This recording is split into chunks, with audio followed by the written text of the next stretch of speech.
Hidden for centuries in the Vatican's deepest vaults, the last confessions of saints remain unread. Tonight, we open the sealed letters that faith could not silence. The Vatican Archives, the sealed final letters of saints, the last words of saints, spiritual testaments. Welcome to a truly profound investigation, one that takes us beyond political secrets and historical scandals, and directly into the spiritual heart of the Catholic Church. Today, we confront the most sacred documents of all, the final words, the personal writings, and the emotional testaments of the Church's most revered figures, its saints. Imagine the scene. A man or woman, having dedicated their entire life to spiritual perfection, lies on their deathbed, moments from their final encounter with the divine. They grasp a pen, and with their last ounces of earthly strength, they write a final letter, a personal theological reflection, or perhaps a sharp prophetic warning to the Church they are leaving behind. These documents are not just historical artifacts, they are considered spiritual relics, imbued with the deepest sanctity of a life lived for Jesus. The inherent value of these deathbed letters or final dossiers is immense. They are viewed as the purest expression of a saint's mind, free from worldly distractions and close to eternal truth. These records can contain profound theological insights, painful confessions, criticisms of the ecclesiastical hierarchy, or revelations of mystical experiences so overwhelming that they defy ordinary language. Logically, one would assume that the Holy See, the ultimate guarantor of their sanctity, would celebrate these documents, publishing them immediately for the spiritual nourishment of the faithful. The staggering contradiction. However, this is where the mystery begins. We are investigating why some of the most spiritually charged and potentially revealing writings of the saints are not celebrated or publicly displayed, but are instead subject to rigorous and indefinite sequestration, locked away deep within the recesses of the Vatican Archives. Why would the institution dedicated to canonizing these individuals choose to suppress their final, most honest thoughts? This contradiction pits the highest form of personal holiness against the powerful imperatives of institutional control. The question is not about hiding political intrigue, but about controlling the narrative of faith itself. Is the Vatican Archive, in this context, functioning as a guardian of orthodoxy, protecting the average faithful from truths they might not be ready for? Or is it acting as a censor, protecting the stability of the institution from inconvenient truths about its own history or structure? This secrecy gives rise to compelling questions. Does the Vatican fear that the private mysticism of a saint might contradict its public, universal doctrine? Does a saint's fervent political or ethical condemnation of the Church's leadership need to be buried to preserve the image of an infallible institution? Our analysis will focus on the three primary categories of documentation left by saints that the Vatican has historically chosen to place under a veil of silence or strict restriction. These categories reveal the true mechanism of control at work within the Church's largest repository. We are seeking to understand the line drawn between spiritual truth and institutional necessity, the point at which the Church decides that a saint's personal light must be dimmed to preserve the uniform brightness of the entire body. As we embark on this deeply sensitive spiritual and historical inquiry, please be reminded, this content is for educational and analytical purposes only. It is not financial investment or legal advice.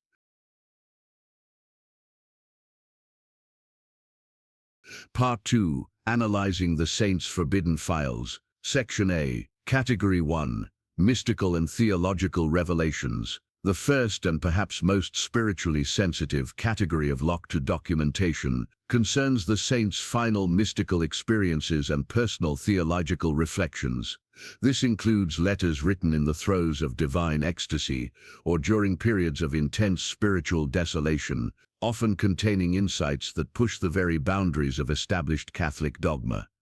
The theological danger: saints by their very nature are outliers. They experience God in ways that exceed the normal spiritual life of the average believer. When a saint, like Saint Teresa of Avila, describes the seventh mansion or the spiritual nuptials with Jesus, They are using highly personalized, often metaphorical language to describe an objective truth. These experiences, when recorded, pose a severe risk to the magisterium, the teaching authority of the Church.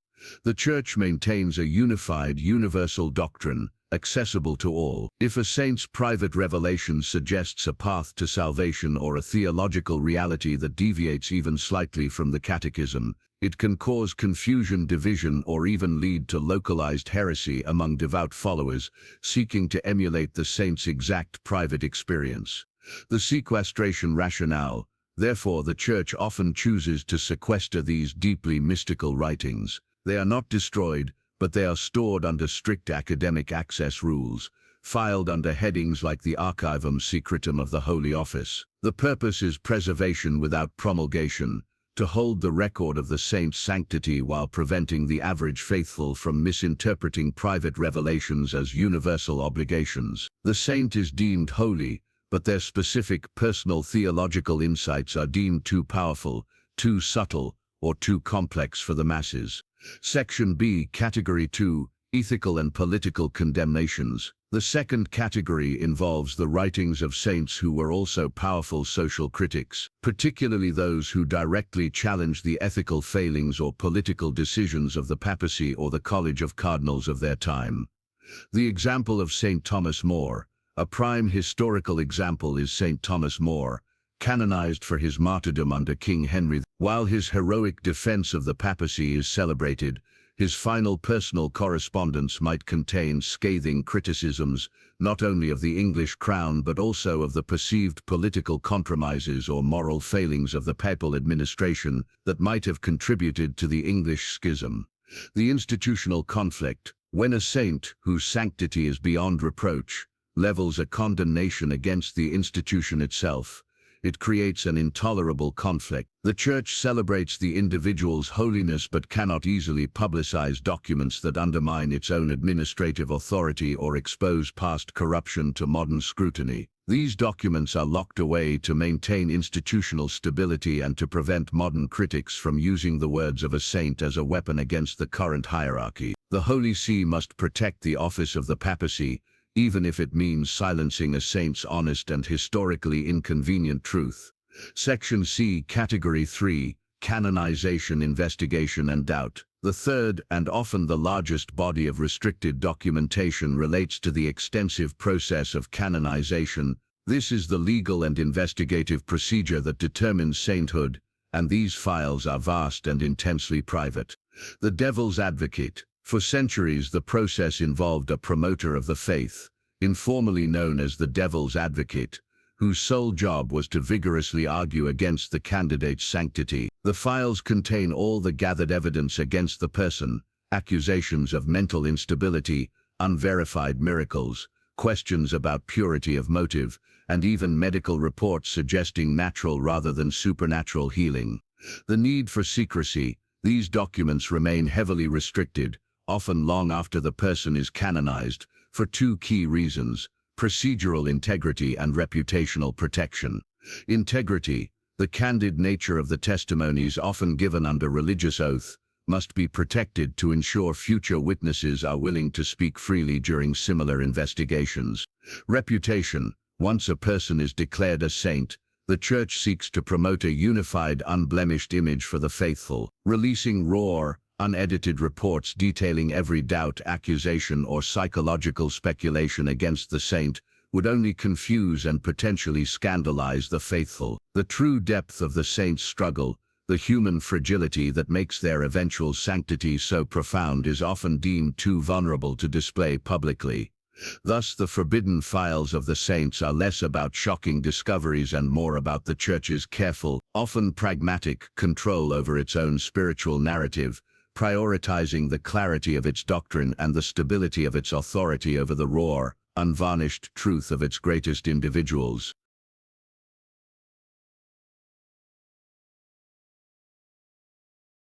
Part 3. The Mechanisms of Sequestration and Declassification. Section A. Section A. The segregation process. What locked away truly means. The popular phrase "locked away" in the Vatican's secret archives, often conjures images of ancient forbidden vaults protected by esoteric security. The reality, however, is far more bureaucratic, reflecting centuries of sophisticated institutional management, designed to control information flow rather than merely conceal scandal. When a saint's document is deemed too sensitive for immediate public release, it doesn't disappear, it is placed into a category of segregated records. The segregation process is crucial to understanding the Vatican's approach. These documents are not filed randomly, they are routed to specific specialized archives based on their content. 1. Archivum Sancti Officiae, Archives of the Holy Office. Documents relating to theological inquiries, heresy, mystical claims, exorcisms, and any text that might challenge doctrinal orthodoxy are filed here. For instance, the original testimonies and theological analyses of a saint's highly personal visions, Category 1, would reside here, managed by the dicastery for the doctrine of the faith. These files remain sealed not to hide the saint, but to protect the deposit of faith from potentially confusing or unorthodox interpretations of private revelation. The secrecy ensures that the Church's universal teaching remains the standard, rather than a saint's subjective experience. 2. Archivum Secretum, papal and curial correspondence, critical letters that contain political judgments, harsh ethical critiques of contemporary church leaders, or sensitive diplomatic communications. Category 2 are often kept within the main archives but designated as secretum. These papers are sealed to preserve the reputation and stability of the institution. Releasing a letter from a revered saint that fiercely condemns a sitting pope or powerful cardinal of the past could delegitimize the continuity of papal authority in the present day. These files are typically subject to the standard 75-year rule, but often with additional restrictions or redactions concerning living individuals or matters of state. 3. The Archives of the Dicastery for the Causes of Saints. The voluminous files detailing the canonization process, Category 3, are held here. These documents, testimonies, medical reports, psychological assessments, and the full argument of the devil's advocate are sealed indefinitely. This closure is fundamental to the integrity of the judicial process. If potential witnesses knew their private, often intimate testimony concerning a candidate's life could be made public, they would likely withhold information. Sealing these records encourages truthfulness during the legal phase of sainthood investigation. This system demonstrates that secrecy is less about malice and more about prudent management of spiritual and political capital. The Church is exercising its right as a sovereign entity and a spiritual guardian to manage its internal sensitive records, often with the justification that this protects the vulnerable faithful from confusion and shields the procedural honesty of its internal courts. Section B. The mechanism of declassification. The long wait. The concept of sequestration in the Vatican is rarely synonymous with perpetual burial. The Church operates on historical timescales and its records are eventually released. The primary mechanism for declassification is the 75-year rule, often applied to entire pontificates or large collections of administrative papers.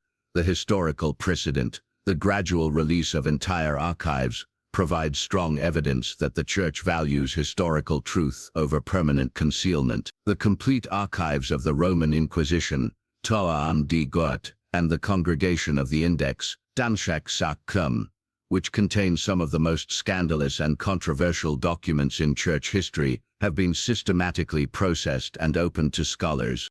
Most recently, the complete archives of the pontificate of Pope Pius XII, Motagman Yan 1958, documents highly anticipated due to their sensitivity regarding the Holocaust and World War II, were opened to researchers in 2020. This process took over 60 years and required massive resources to catalog and prepare. The sanctity time frame. For the documents of the saints, the time frame is often longer and more complex, particularly for Category 3 canonization files. While administrative papers eventually clear the 75-year hurdle, the personal, mystical, or judicial files of a saint may be released only when one of two conditions is met. 1. Sufficient distance. A point in time is reached where the social, political, or theological context that made the documents dangerous is no longer relevant. For instance, a critique of the 17th-century papal court, holds little political danger to the 21st century papacy. 2. Scholarly necessity. A pope or the head of the relevant dicastery may decide that the public and scholarly benefit of releasing the documents, perhaps to correct a historical misunderstanding or deepen theological understanding, outweighs the risk of misinterpretation. Therefore, the most sensitive letters of the saints are not lost. They are simply held in a historical deep freeze, awaiting the moment when their emotional intensity and political danger have sufficiently thawed. The archive acts as a patient gatekeeper, ensuring that the full truth of its saints is released only when the institution deems the world ready to receive it without scandal or error. The real issue is not whether the files exist, but when the Church will permit the world to finally read the unfiltered thoughts of its holiest figures. Part 4. Conclusion, Legacy and the New Approach. Section A. The Legacy of Controlled Truth. Our comprehensive analysis has revealed that the forbidden files of the saints are not artifacts of a deliberate conspiracy to deceive, but rather the result of a necessary, albeit controversial institutional practice of controlling the spiritual narrative. The ultimate paradox is that the Church, which relies entirely on the personal sanctity of its members, must meticulously edit and manage the record of that sanctity to maintain the uniformity and stability of its universal message. The locked letters and sequestered dossiers represent three critical areas of control.